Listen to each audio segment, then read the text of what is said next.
Batalha.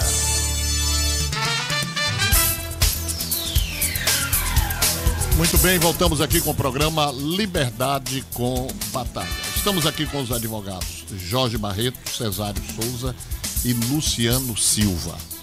Assunto não poderia ser outro: eleições para a nova diretoria, a presidência da OAB, eleições que acontecerão no próximo dia 19 de novembro. 19 de novembro é dia da bandeira, né? Pergunta essa juventude de hoje aí se sabe qual é o dia da bandeira, né, não, Heraldo? É. Pergunta aí. Ninguém sabe. Hoje não se ensina isso nos colégios, né? Mas antes de você entrevistar os lamentável. doutores, né? Lembrando que hoje é dia da sergipanidade, viu? Hoje é dia da sergipanidade, dia 24 de outubro. Dia 24 de outubro. Então vamos reverenciar. Dia da sergipanidade e dia do meu filho, Sávio da Luz Divina, hoje completando 15 anos. E você nem convida para um... Não tem não. Não tem não, né? Não. Ah, dia do meu filho, completando 15 anos. Sávio, parabéns para você, Sávio. Você chega aí para seu pai e diga: meu pai, convide meia dúzia de amigos. Aqui Os amiguinhos dele já na escola hoje já bateram palmas, né? Parabéns pra ele. Ai, meu Deus do céu. Começamos com quem? Pode escolher. Doutor Barreto. Boa tarde, doutor Barreto. Boa tarde. O que é que podemos esperar das eleições e das chapas que estão disputando a presidência da OAB?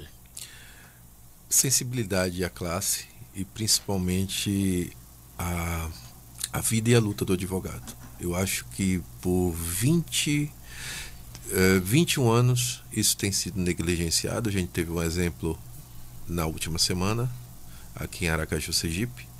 Tivemos um exemplo em relação a outro colega. Isso dentre todos, eu estou falando basicamente. Sim. Porque se o advogado não puder exercer seu mistério, então todo o resto cai em efeito cascata. Então o principal é o advogado ter paz e tranquilidade para exercer. Então, para isso, a OAB deve escutar uma demanda que já é aplicada para os nossos pares, membros do Ministério Público e magistrados, que é a questão da porte de arma para a advocacia. E eu não, para a defesa pessoal da advocacia. E eu não estou dizendo que isso seria uma imputação, e sim uma questão de prerrogativa.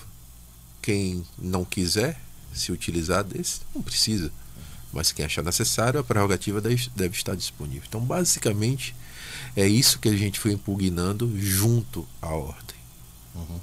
Mas no caso, o senhor está se referindo ao assassinato do Dr. Lael. Dr. Lael, foi ocorrido a semana passada, com todas as características de uma execução.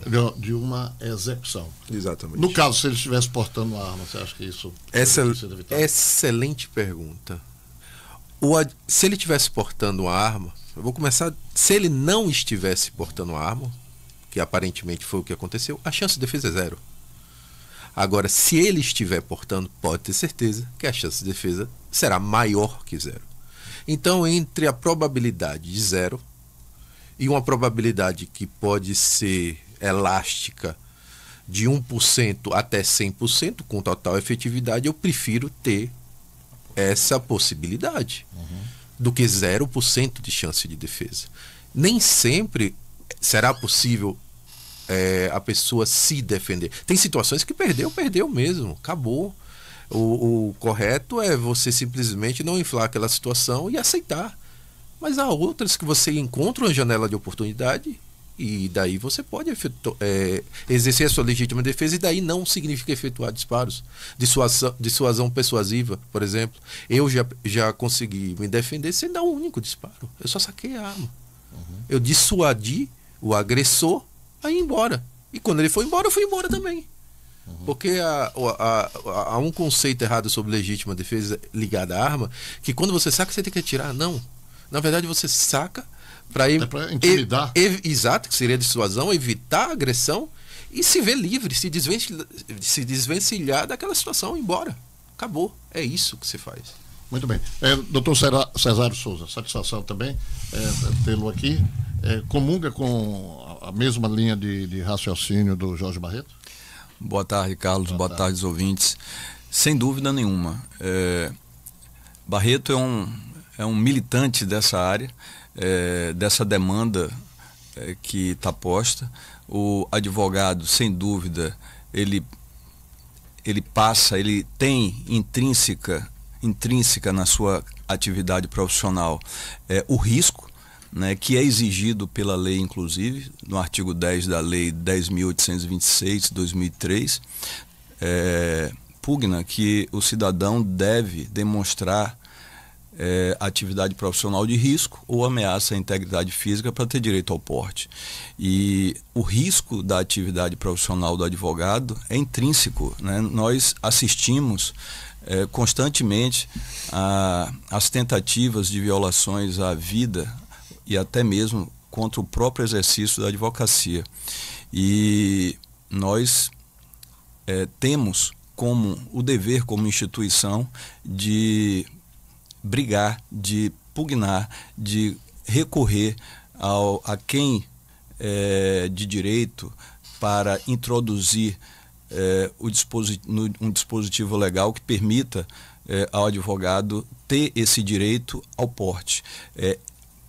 Previsto em lei, como bem pontuou o doutor Barreto, não é uma obrigação, mas o direito de ter de portar a arma caso assim se sinta. E esse órgão é o Congresso Nacional e a instituição da OAB, sim, tem o dever com os seus pares de pleitear esse direito. Muito bem.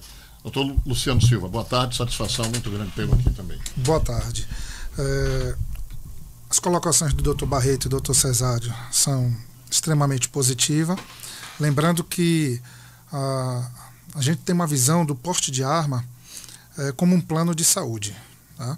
O plano de saúde todos nós temos, mas o senhor não quer usar, eu não quero usar. A mesma coisa é o meu armamento, eu quero ter, mas não quero usar. Mas se for necessário, vai estar ali à nossa disposição para a defesa da nossa vida, da nossa saúde, da nossa integridade física. Inclusive, ontem eu quase virei uma estatística no estado de Sergipe, porque eu atendi uma pessoa, um cliente, tinha ganhado a liberdade e chegou ao nosso escritório e nos ameaçou de morte para não pagar o que nos deve, né, do nosso trabalho. Então, isso é uma constante. E que se frise que as ameaças que o advogado sofre no dia a dia da sua militância não é só voltado para aqueles que trabalham no direito penal. Tá? Inclusive, eu tenho registros em atas de audiência de ameaças feitas por pessoas adversas em processos de vara de família, como inventário, divórcio, tudo aquilo que envolve patrimônio. Tá? O que a sociedade e o que a gente pede que os candidatos à presidência se sensibilizem é que toda vez que um advogado faz um processo, se você ganha o processo, você tem um cliente satisfeito e a outra parte te odiando. Isso gera ameaça, como já gerou. Se você perde o processo, o seu próprio cliente pode se tornar uma ameaça. Então, essa é um dos pontos da real, efetiva necessidade do advogado ter esta ferramenta, ainda que com uma probabilidade de 1 a 100% de efetividade, mas de chance para se defender. Tá?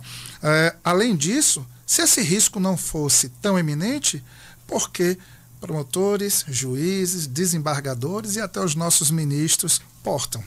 Tem essa prerrogativa. Então, pela questão de isonomia, a nossa categoria precisa também ter à disposição essa ferramenta de defesa. Doutor Barreto, na prática, então, o que é que pode ser feito para que isso seja possível? Na prática, eu posso utilizar um exemplo prático de uma das candidatas que comentou hoje a posição dela. Sim. Basicamente, foi perguntado a ela o que ela achava do porte de arma da advocacia. Basicamente, ela disse que entende como atividade de risco. Então, beleza, ok. Estamos dentro da legislação que o porte de arma ele deverá ser concedido caso a pessoa comprove, demonstre que exerce atividade profissional de risco ou tenha ameaça à sua integridade física. Então, ela concorda que é atividade de risco. Contudo, na mesma frase, na mesma sentença, ela disse que precisa conversar. Ela representa ela empresta o nome para capitanear toda uma entidade de classe, reconhece que a atividade dela, o mistério dela e e quem ela vai liderar, aspas, exerce uma atividade de risco, mas ao mesmo tempo ela quer conversar. Conversar é quando você quer, de forma homogênea, embutir alguma coisa de forma obrigatória para todo um contingente. Como a gente já falou aqui, não é obrigatório o porte. O porte deve ser uma prerrogativa. Quando na solenidade de entrega de carteira do OAB, não vai vir uma arma de fogo junto com a carteirinha. Então a gente precisa ter essa prerrogativa. E respondendo a sua pergunta, depois de fazer esse preâmbulo, tem de sair da letargia. A OAB está letárgica. Se a OAB não se mexer, pressionar o Conselho Federal não pressionar o Congresso, nada sai. Nós temos mais de 10 projetos de lei parados, engavetados, numa legislação que tem 21 anos. De 2003, estamos em 21 anos. Então, e a OAB, quando quer, ela sabe aprovar. Ela faz todo o movimento de forma a mexer com o Congresso e aprovar o que quer. Por exemplo, recentemente, tentando ser o mais breve possível, eles estavam pugnando sobre uma medida protetiva para o advogado. Um pedaço de papel não vai dissuadir ninguém, mas aí é que está. Ao mesmo passo que eles pugnam pela medida protetiva, automaticamente eles estão perfazendo um dos requisitos da lei do porte, que é o quê? Demonstração de ameaça à integridade física. Então, com essa medida protetiva concedida ao advogado, ele, dentro da lei, pode conseguir o porte, categoria defesa pessoal, por demonstração de risco à sua integridade física. Ou seja, ele vai ter o porte de qualquer jeito. Então, por que não brigar para que se incisa no rol de inserções do artigo 6º, junto com magistrados e membros do Ministério Público? Heraldo, alguma pergunta? Para o doutor Jorge, o senhor falou aí da candidata. A candidata foi Ana Lúcia Aguiar, que esteve hoje aqui, né? Sim. Eu ouvi a entrevista, estava em casa e ouvi a entrevista, mas quando ela fala conversar, não é para poder chegar a uma conclusão melhor desse ponto de vista dos senhores? Quando ela fala conversar, ela cita, inclusive, essa foi uma leitura e é perfeitamente cabível que qualquer pessoa interprete. Afinal, a subjetividade de cada um. Quando ela falou conversar, na sequência ela citou o exemplo do advogado, nosso colega doutor Lael, e o exemplo de doutor, se não me engano, doutor Hércules de Barra Mansa, do Rio de Janeiro. Então, ou seja...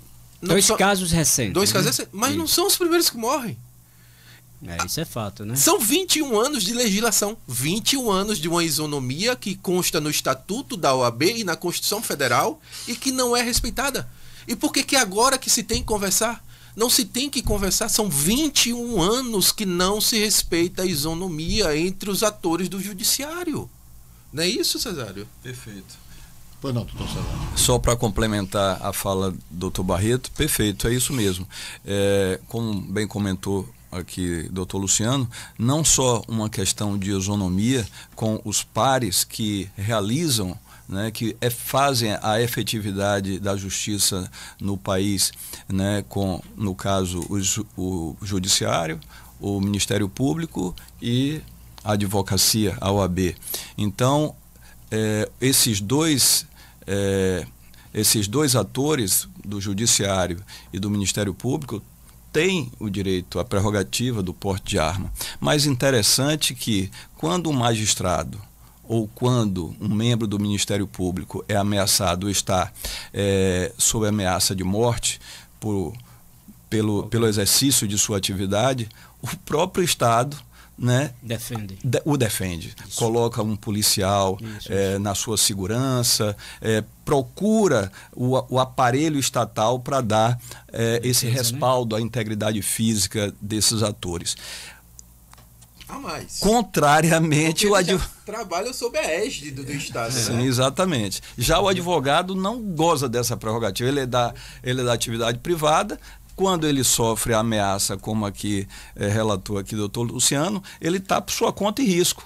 e não possui porte de arma, então ele está sozinho. E o Estado, a gente sabe que ele não consegue estar em todos os lugares, todo o tempo, e dar a efetividade da segurança pública que todos nós precisamos e merecemos. Então, a isonomia, mais do que uma questão de justiça, é uma necessidade do profissional que exerce a atividade da advocacia. Ô doutor Luciano, e o assassinato do colega de vocês? Alguma pista? Como é que está a situação? Segundo, a gente tem mais, a categoria, a advocacia no geral, a gente tem mais notícia dessas situações pelas redes sociais do que por qualquer outro canal oficial. Informação oficial. De fora, o Mindijus é o que está mais publicando situações sobre andamento de inquérito e essas situações. É cedo ainda a comentar, porque não existe nenhum relatório, nenhum pronunciamento da segurança pública com relação a esse assassinato, se realmente foi eminente ao exercício da profissão ou se é o que mais se parece, até porque nada foi furtado para poder se pensar em um latrocínio, enfim. Mas é mais uma prova de que realmente nós, advogados, a categoria por inteiros, nós estamos num risco eminente de vida. Tá? E aí eu lembro aqui também, nós temos esses dois eventos que foram agora recentes, o Lael e o ex-presidente lá no Rio de Janeiro, mas aqui no estado de Sergipe, por exemplo, que me permita citar o nome, nós tivemos um atentado contra o Dr. Mortari, saindo aqui do seu escritório na Avenida Barão de Maruim, há algum tempo atrás, tentaram contra a vida dele no exercício da profissão, e aí o Dr. Mortari é um civilista, né? Além de civilista, trabalha no direito desportivo, então isso só fundamenta de que não importa a área que o advogado milite, ele vai estar sempre sob o risco de ameaça iminente, o mesmo risco que já é entendido para o judiciário, para os magistrados e para o Ministério Público, para os promotores de justiça. E a OAB vai estar sempre conversando. Deixa o Mortari estar conversando. O Barreto, pode falar. Não, e a OAB vai estar sempre conversando. Novamente respondendo a pergunta do colega, está conversando, está há 21 anos conversando, está entendendo? Dizer que vamos conversar com a classe, basicamente, no meu entender, tá? É uma forma polida de dizer, olha, eu prefiro não opinar sobre isso e não é uma coisa que me apetece no momento. Agora, o único detalhe que eu chamo a atenção dos ouvintes existiu também nos últimos anos uma questão de politizar a questão do porte de arma para o advogado. Hoje em dia, quando se fala de porte de arma, as pessoas logo levam o seu pensamento para esquerda ou direita. É verdade. Tá? Então, o que nós estamos falando aqui, a gente não está falando nem da esquerda, nem da direita. A gente está falando do direito do advogado, uma prerrogativa através da isonomia de se defender. Tá? Isso não é uma política voltada, não temos aqui nenhum vínculo com nenhuma associação ou gremiação política. A nossa luta, a nossa comissão, o nosso estudo sobre justamente ter uma isonomia, uma isonomia referente aos juízes, promotores e todos que fazem o judiciário, né, que faz a justiça, na verdade, sem viés político da direita ou da esquerda.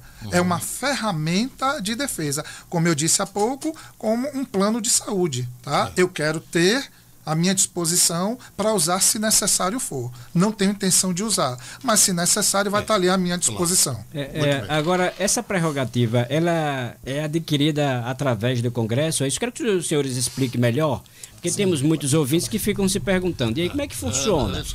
Não é? Na verdade, nós temos uma lei que, na verdade, eu vou fazer a apresentação correta. Cesário trabalhou ele era meu nêmesis. Eu estava na piscina privada, ele estava na iniciativa pública. Então ele trabalhava no setor de posse e porte. Então eu apresentava da Polícia Federal, daqui de Sergipe, durante 12 anos. Então, quando a gente fala de legislação, eu vou deixar Cesário falar, porque não tem pessoa mais apta a falar, indicada a falar sobre isso. Bom, vamos lá. Mas é que o Barreto é generoso, ele entende muito do riscado também. Bom, nós temos uma lei, a 10.826, que popularmente é chamada de Estatuto do Desarmamento, e essa lei ela é regulamentada por um decreto, hoje 11.615, e nós temos também uma instrução normativa no âmbito da Polícia Federal que regulamenta o porte de arma de fogo, aquisição, registros, etc. O que é que ocorre? No artigo 6º, como o Dr. Barreto falou recentemente, existem algumas categorias profissionais, como policiais, auditores da Receita Federal, juízes, promotores, que ali já vem a própria lei conferindo esse porte de arma, né? E também tem os juízes e promotores que, em suas respectivas leis complementares, asseguram essa prerrogativa. Então, somente a União, no caso o Congresso Nacional, pode legislar sobre matéria referente a porte de arma. Então, legislação estadual, por exemplo, a nossa Assembleia Legislativa não pode conferir porte de arma aos seus servidores públicos, procuradores do Estado, defensores, etc. Só a União pode legislar. Então, nesse aspecto, esse artigo 6º tem ali o rol taxativo daquelas profissões que gozam dessa prerrogativa. No artigo 10 dessa mesma lei, aí se destina ao cidadão em geral, que hoje o advogado poderia pleitear o porte, ou pode pleitear o porte através desse artigo 10, que aí a gente tem que demonstrar, no caso, a atividade profissional de risco ou ameaça à integridade física. E a própria instituição normativa, ela esmiuça o que é essa ameaça, o que é essa atividade profissional de risco. Então, a gente chama lá a declaração de efetiva necessidade. Mas o que é que acontece? Na prática, exatamente. Há ali a discricionariedade do superintendente da Polícia Federal de cada estado para decidir se o cidadão se enquadra ou não naquele comando legal. E aí é que muitas vezes o cidadão fica à mercê do superintendente daquele momento, porque às vezes veja, um delegado de Polícia Federal, ele é um delegado de Polícia Federal, um superintendente, mas obviamente ele tem a experiência de vida dele, ele tem, traz em si toda uma história, e ele decide com base nessa história de vida dele. Então, nós tivemos superintendentes aqui na Polícia Federal que tinham uma visão mais, digamos assim, mais ampla em relação ao porte de arma de fogo. Achava que o cidadão, comprovando determinados fatos, ele fazia jus ao porte. Já passaram outros superintendentes que tinham uma visão mais restritiva, que muito embora o sujeito apresentasse um determinado rol de fatos, mas ele entendia que não era suficiente para o porte de arma. Então, e hoje continua acontecendo dessa forma. Para você ter ideia,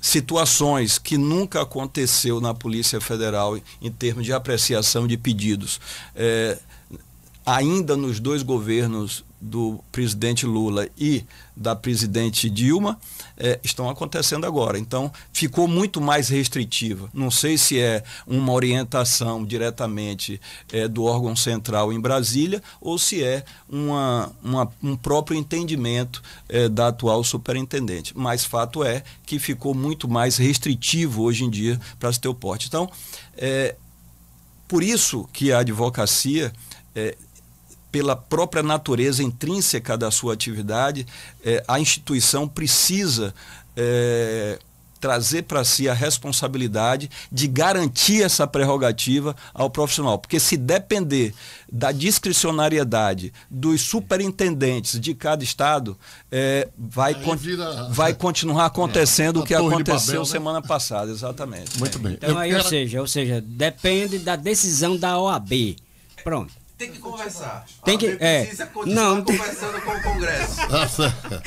Tem que conversar, né? Mas para conversar, a daqui de baixo, que é a seccional, tem que provocar com a federal. Fala aí, doutor Jorge, no microfone, para sair certo da sua voz. Mas para continuar, a daqui de baixo tem que conversar com a federal e a federal tem que conversar com o Congresso Nacional, porque quando eles querem, eles aprovam. Então, tem que conversar. Muito bem. Quero agradecer a presença. E ainda tem a bancada federal aqui em Sergipe, né? Que tem que passar por ela também, sim. Muito bem. Quero agradecer as presenças do Dr. Jorge Barreto, Dr. Cesário Souza e Luciano Silva aqui em nosso estúdio. Tá certo? Um abraço. Tá? Foi uma satisfação muito grande tê-los aqui. Vamos a um rápido intervalo e logo depois o novo vereador eleito, Levi Santos de Oliveira Filho, aqui no nosso programa.